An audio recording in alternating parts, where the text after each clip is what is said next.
Cheers and welcome to this week's bonus episode of the Life of a Fit Pro podcast, Tuesday Tea. Let's spill.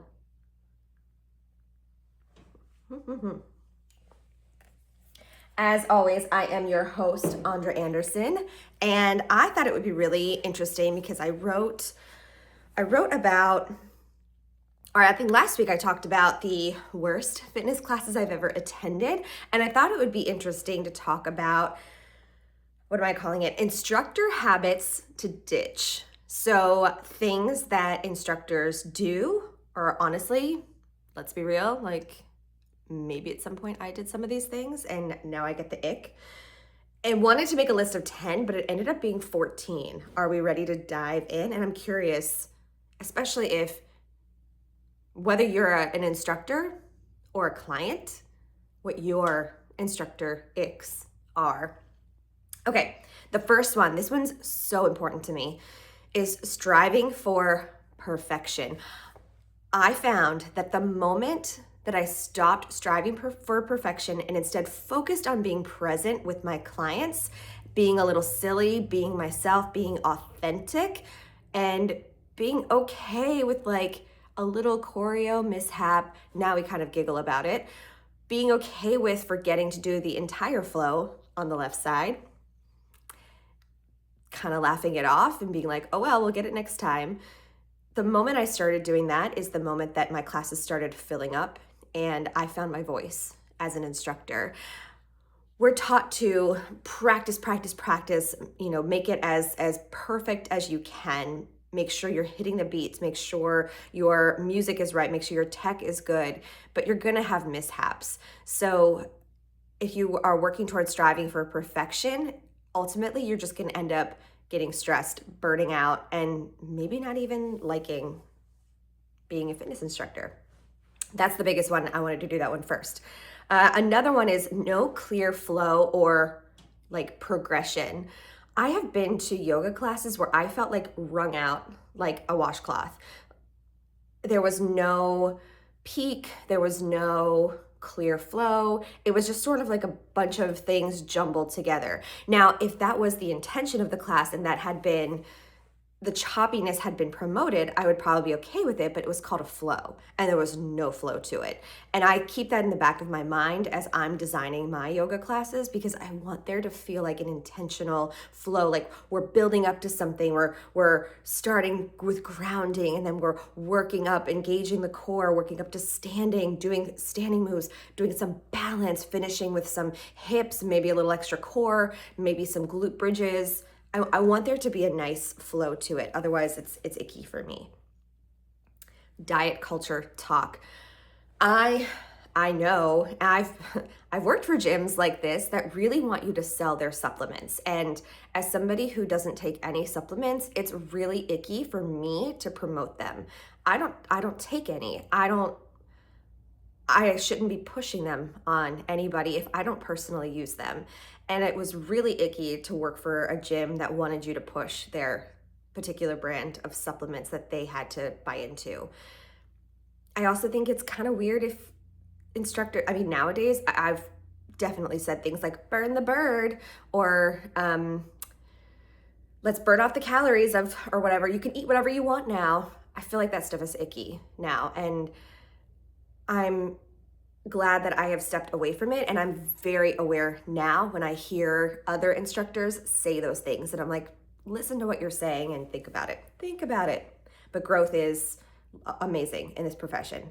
Not being present. So that kind of goes along with the striving for perfection. If you're so worried about your flow, your choreo, yourself in the class, you have missed the mark. It is all about the people. So staying present, looking at their faces, looking into their eyes, looking at their form, checking to see, is there growth? Are there opportunities to make it even better or stronger? Taking a beat to notice, is nobody getting this? Is everybody struggling? Or on the other side, is everybody crushing it and you need to add a little challenge? Related to that, not offering variations. So I was definitely guilty of this very early on in my career because I wanted to be the instructor who could do all the tricks. I wanted everybody to see me perform. Like, I can do all the things. And now I go back and forth. I know who's in my classes. I recognize what their interests are, what their challenges are, what their motivations are. And even though I know I can go balls to the wall for an entire 60-minute class, I will show variations in my own body because I feel like that makes it more comfortable for other people to take those variations. Even if you are one of my clients who goes balls to the wall, can do all the tuck jumps, all the burpees, there are going to be days where you just don't want to. I don't want to say you can't, but it's not in your body that day. So by me as the instructor showcasing those things, I feel like it makes it easier for them to also do those things and listen to their bodies. And I think that is the sign of a very good instructor. Took time to learn. It took time to learn. Neglecting form. There are times where I will let form slide if it's a new movement. I want people to feel it in their bodies because ultimately you will end up feeling if it's not right. I used to get really bent out of shape in yoga if people weren't following the form and their physique wasn't looking like how I was taught it was to look. Growing into the role of a fitness professional, I've learned that everybody has a different look and feel, and it's correct. So that just took time. It just took time to see the moves in different people's bodies. It took time. The biggest thing is you want to prevent injuries. Correcting one person in front of everyone, don't do it. Celebrate a single person in front of everyone. Call out their names. Hearing your name is like the most beautiful thing you can hear. So call out their names when they're doing something amazing, but do not do not single out somebody to correct them. Go up next to them, say, hey, how about this? Would you like to try this? Or truth be told, if one person's form is off, there are probably lots of people, so just make an announcement like, hey, make sure your shoulders are away from your ears, make sure to breathe. That's the biggest one. I always have to say, breathe, don't hold it, although I do too. Not saying hello to all class members. Again, I think I've talked about this. It's really tricky in a big class, and it's also very tricky if you're in a gym or a situation where you have to be the check-in person and the instructor. I've been there, and I was also the person who had to clean and put everything away. Like, you're holding multiple roles, and it can be really hard to say hello, be intentional with everybody, but the more you do it, the more comfortable people feel, the more likely they'll come back. This is one I struggle with, not introducing yourself or what the class is at the beginning of the session. I often forget to introduce myself.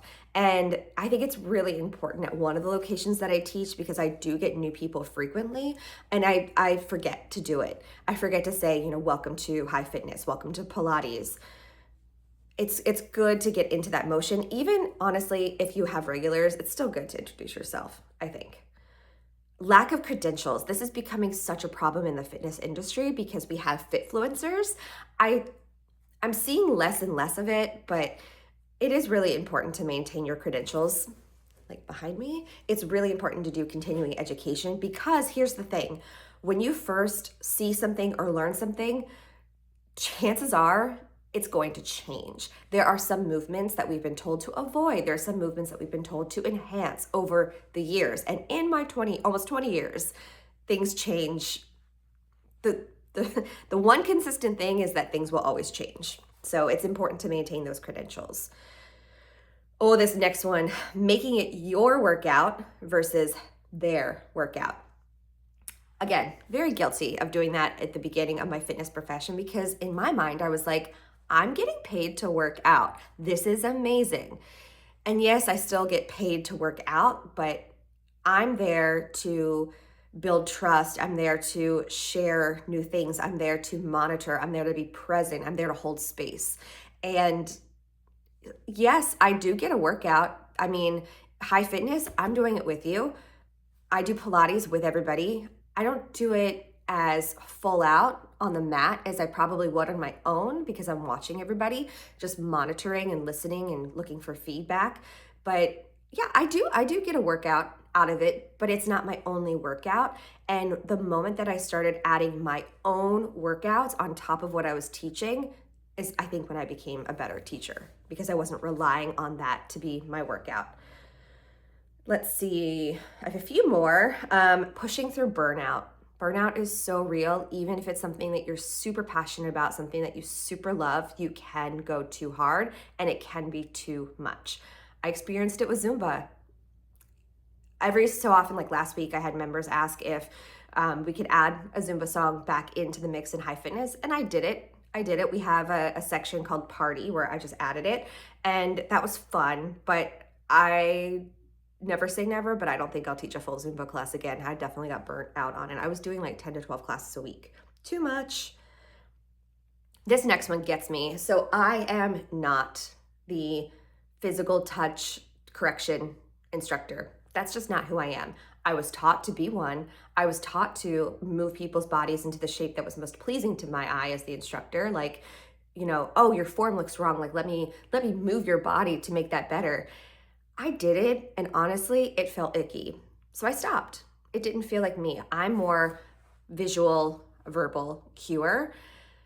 And that has been my truth, and that has been very successful for me. There are people who they just love to touch people, but I feel like it's icky, especially if you don't get consent. So if you are the person who's going to, and I've heard instructors do this very well, at the beginning of class where our eyes are closed, maybe we are on our backs like in yoga and we're just breathing, grounding, starting the class, the instructor will say, I will be doing physical corrections today. So if you would not like me to touch you, put your hand over your heart, and I will do that.